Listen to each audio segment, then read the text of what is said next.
You, John Fitzgerald Kennedy, do solemnly swear. I, John Fitzgerald Kennedy, do solemnly swear.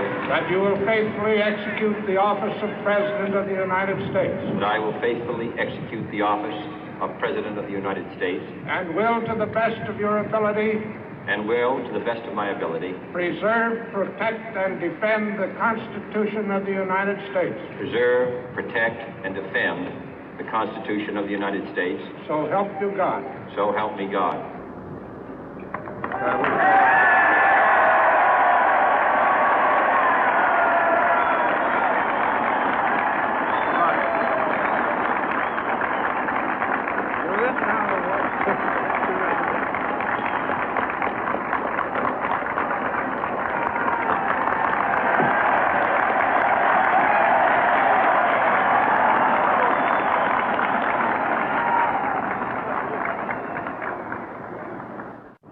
Vice President Johnson, Mr. Speaker, Mr. Chief Justice, President Eisenhower, Vice President Nixon, President Truman, Reverend clergy, fellow citizens. We observe today not a victory of party, but a celebration of freedom, symbolizing an end as well as a beginning, signifying renewal as well as change.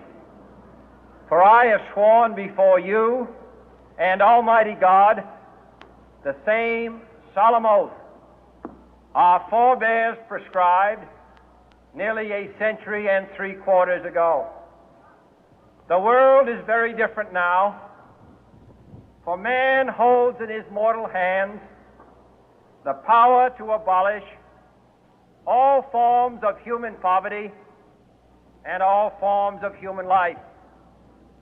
And yet the same revolutionary beliefs for which our forebears fought are still at issue around the globe.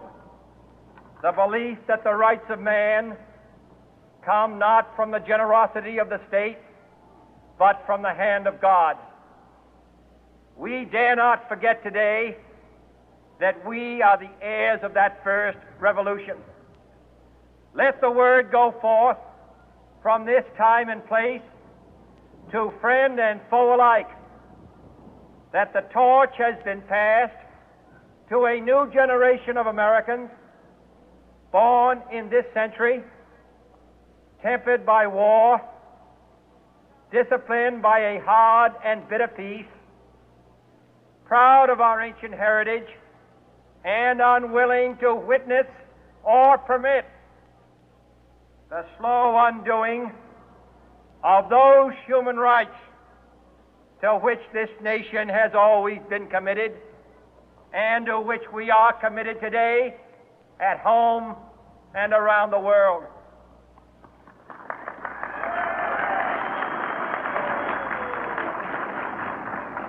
Let every nation know, whether it wishes us well or ill, that we shall pay any price, bear any burden, meet any hardship, support any friend, oppose any foe to assure the survival and the success of liberty.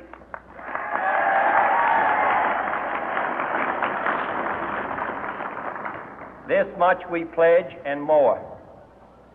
To those old allies whose cultural and spiritual origins we share, we pledge the loyalty of faithful friends. United, there is little we cannot do in a host of cooperative ventures. Divided, there is little we can do, for we dare not meet a powerful challenge at odds and split asunder. To those new states whom we welcome to the ranks of the free, we pledge our word that one form of colonial control shall not have passed away, merely to be replaced by a far more iron tyranny. We shall not always expect to find them supporting our view, but we shall always hope to find them strongly supporting their own freedom, and to remember that in the past, those who foolishly sought power by riding the back of the tiger ended up inside.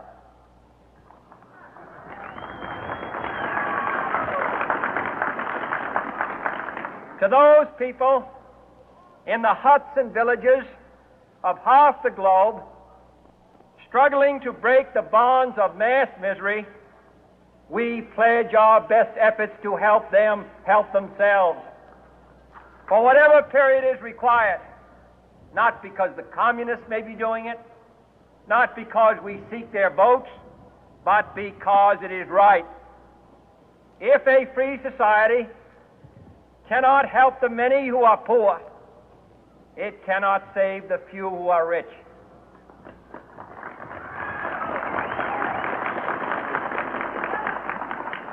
To our sister republics south of our border, we offer a special pledge to convert our good words into good deeds, in a new alliance for progress, to assist free men and free governments in casting off the chains of poverty.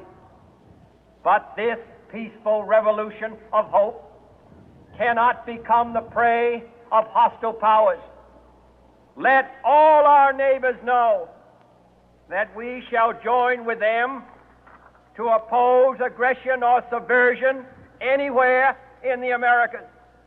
And let every other power know that this hemisphere intends to remain the master of its own house.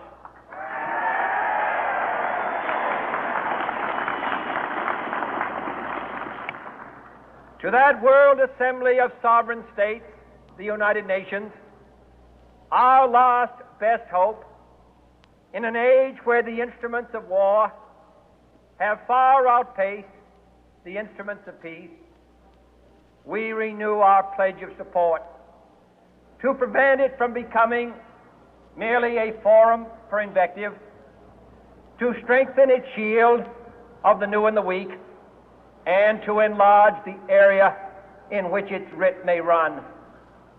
Finally, to those nations who would make themselves our adversary, we offer not a pledge, but a request that both sides begin anew the quest for peace. Before the dark powers of destruction, unleashed by science, engulf all humanity in planned or accidental self-destruction, we dare not tempt them with weakness, for only when our arms are sufficient beyond doubt can we be certain beyond doubt that they will never be employed. But neither can two great and powerful groups of nations take comfort from our present course, both sides overburdened by the cost of modern weapons, both rightly alarmed by the steady spread of the deadly atom, yet both racing to alter that uncertain balance of terror that stays the hand of mankind's final war. So let us begin anew, remembering on both sides that civility is not a sign of weakness, and sincerity is always subject to proof. Let us never negotiate out of fear, but let us never fear to negotiate.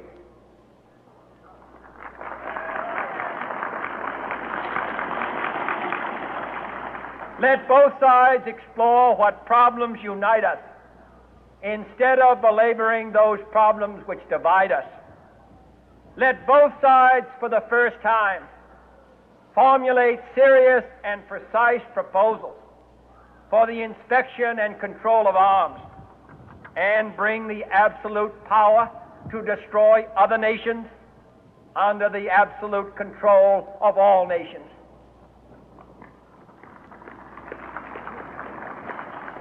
Let both sides seek to invoke the wonders of science instead of its terrors. Together, let us explore the stars, conquer the deserts, eradicate disease, tap the ocean depth, and encourage the arts and commerce. Let both sides unite to heed in all corners of the earth the command of Isaiah to undo the heavy burden and let the oppressed go free.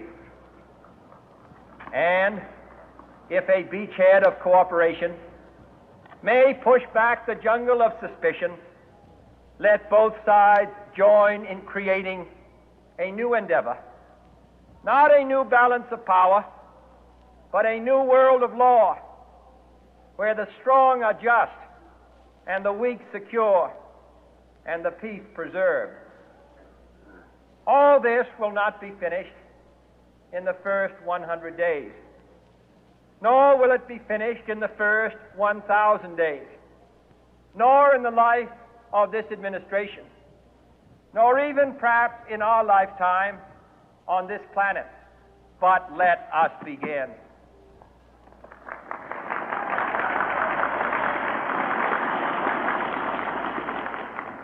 In your hands, my fellow citizens, more than mine, will rest the final success or failure of our course.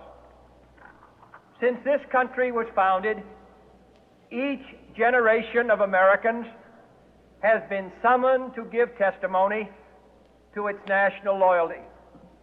The graves of young Americans who answered the call to service surround the globe.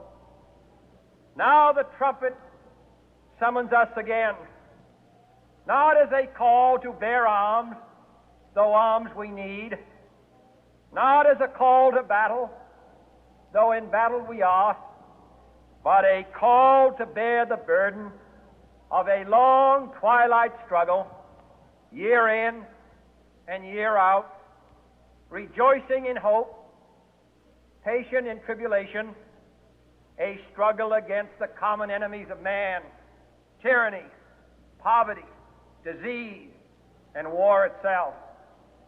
Can we forge against these enemies a grand and global alliance, north and south, east and west, that can assure a more fruitful life for all mankind? Will you join in that historic effort?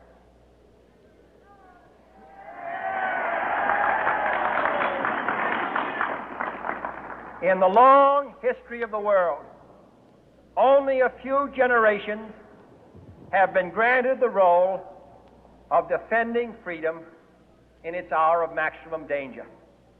I do not shrink from this responsibility. I welcome it.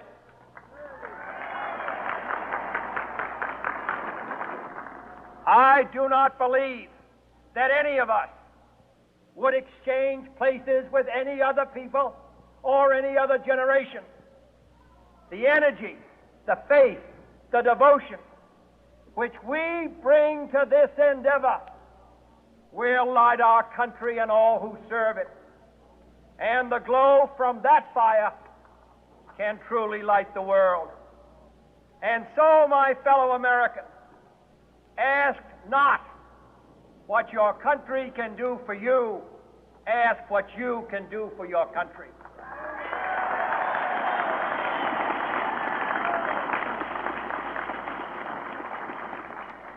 My fellow citizens of the world, ask not what America will do for you, but what together we can do for the freedom of man.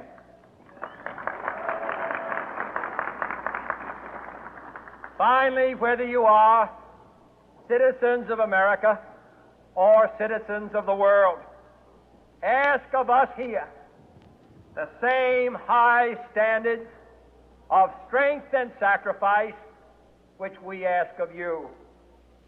With a good conscience, our only sure reward, with history the final judge of our deeds, let us go forth to lead the land we love, asking His blessing and His help, but knowing that here on earth, God's work must truly be our own.